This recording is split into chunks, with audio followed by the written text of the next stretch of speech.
السلام علیکم دوستو جیسے کہ آپ جانتے ہیں کہ ڈاکٹر عامر لیاقت کا انتقال ہو گیا ہے۔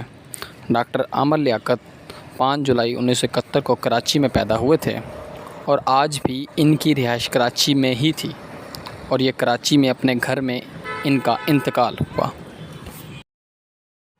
دوستو ان کے نوکر کے کہنے کے مطابق ڈاکٹر عامر لیاقت رات سے ہی کہہ رہے تھے کہ ان کے سینے میں درد ہے اور ان کی موت کی وجہ بھی ہارٹ اٹیک بتائی جا رہی ہے۔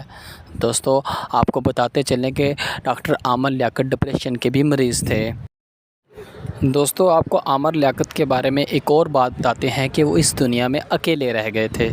ان کے والدین کا انتقال تو بہت پہلے ہی ہو چکا تھا۔ ان کے ایک بڑے بھائی تھے، ان کا بھی انتقال ہو چکا تھا۔ دوستو سننے میں آیا ہے کہ وہ کچھ دنوں سے اپنی تیسری بیوی دانیہ کو میسج کر رہے تھے۔ وہ ان سے صلح کرنے کی کوشش کر رہے تھے اور ان کو ڈیورس دینا نہیں چاہتے تھے۔ دوستو ان کی موت کی ایک اور وجہ سامنے آئی ہے کہ ان کے گھر میں ایک جنریٹر رکھا ہوا تھا جس کا دھواں پورے گھر میں اور ان کے کمرے میں بھرا ہوا تھا، جس سے ان کا دم گھٹا اور ان کی موت واقع ہو گئی۔ دوستو ڈاکٹر عامر لیاقت کی پوسٹ مارٹم کی بات کی جائے تو ان کی بیوی بشریٰ اور دعا عامر نے ان کی پوسٹ مارٹم کی اجازت نہیں دی اور ان کا بیٹا احمد بھی UK میں مقیم ہے، جو کہ بہت جلد پاکستان پہنچ رہا ہے۔ دوستو ڈاکٹر عامر لیاقت جیسے بھی تھے وہ ان کا ذاتی فعال تھا۔